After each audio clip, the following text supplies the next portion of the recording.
Hi everybody and welcome back.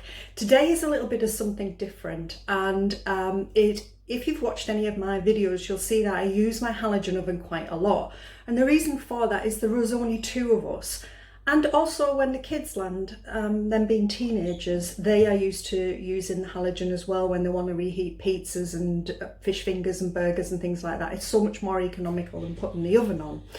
So I've been asked a lot of sort of how do you use it, what's the tips and tricks and things like that, and I will go through some of those as well. But I know a lot of people have bought halogens and they are unfortunately stuck in their garage collecting dust. And I'm on my second halogen now, and yes, there is a little bit of sort of becoming friends with it, shall we say, understanding how it works. But for me, it all clicked when I realised that my halogen is exactly the same as my oven. So anything I can cook in the oven, I can cook in my halogen. And I'm on my second one now, and I can definitely say my second one is much more powerful than the first one I had.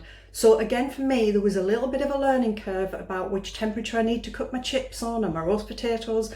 But once you get that cracked, it is absolutely a doddle, I promise you, it really is. And it's worth doing because obviously the cost of running an oven versus the cost of running a halogen, completely different, because you have to wait for the oven to heat up. A halogen you don't, it's instant heat. So in the following bits of this video, I'm going to show you how I make Yorkshire puddings in the halogen. And when I started doing this, I used these ramekins, just the normal pot ramekins, and they work perfectly fine. The only problem for me with these is they get stained with fat where it's splattered around there, and you've got to really scrub to get it off. Obviously bicarb and lemon is your best bet to get it off, but it's still a lot of scrubbing, and obviously with where my injury is in my neck, that's not what I need to be doing. So I hunted down these silicone ramekin cases, or I bought these off Amazon, and I used them on Sunday for the first time, and they are a dream to work with and a dream to clean. So I'm going to start using these from now on. I'll link them wherever you're watching this if you want to have a look at them. They're not as big as a normal ramekin, but to me that doesn't really matter, so that's what I use. But use whatever you have. Use any Yorkshire pudding recipe that you like. In mine I used a cup, and I think it was a third cup of like a baker's cup, if you like, and in that was about 30 grams of flour. So if you want to watch the next video and understand how I do it, feel free, because it saves me so much time.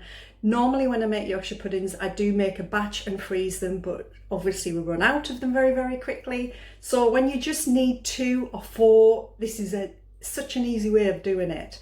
So watch the next video, and you know, there you go. If you've got halogen oven, have a go of it. You never know, you may just surprise yourself. Bye. So in this measure here, there is 30 grams of plain flour, and all I'm going to do is put that into a mixing bowl, because we're going to leave this to stand as long as possible. Add in 1 egg, and then it's going to be about sort of 3 tablespoons of milk, whatever milk you use, and then probably about 1 tablespoon of water. I always top mine up with water. And I don't mean a dessert spoon, I mean a proper measuring spoon. And then add that into the batter mix, and then mix it well with a fork. As you can see, I had a spoon, that's all I had at the point in time, but mix it well. But try not to over mix it, because you'll start the gluten activation in it. But try and get it into a smooth mix. If it's too thick, the batter, then just add a splash of water. I'm coming to do my Yorkshire puddings now, so I'm going to use these silicone ramekins here. I bought these a couple of weeks ago. I've not actually tried them yet, so this is going to be a bit of an experiment.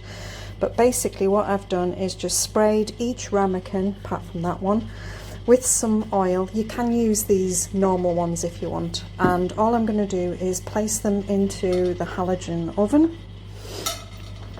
Just basically the same as you would really in a normal oven, to be quite honest. And then you need to turn the halogen up to its maximum temperature, and then this wants to go on for about 10 minutes just to heat the oil. Sorry, I can't do this through the camera lens. So about 10 minutes, and what you want is the same as in the oven. You want that oil shimmering and bubbling in these pots here. So what I'll do is after 10 minutes I'll come back and show you what it looks like, and then I will pour in the Yorkshire pudding mix. Here we are back, the timer has gone off. Now this is where you've got to be quick if you've got a halogen like mine, where you've got to lift the lid off, and it's very difficult for me to see this, so just try to pour the mix evenly into each mould. I'd have liked to have seen a sizzle, but there isn't one, which is not a good sign, but never mind. And then that could be because the silicone moulds as well and not enamel. We shall see how these are going to turn out. Lid back on quick as you can, and then pop the timer on, still on full, probably about 10 or 15 minutes, and they should start to rise. Once they start rising and pulling away, I will show you a little video of how that looks as well.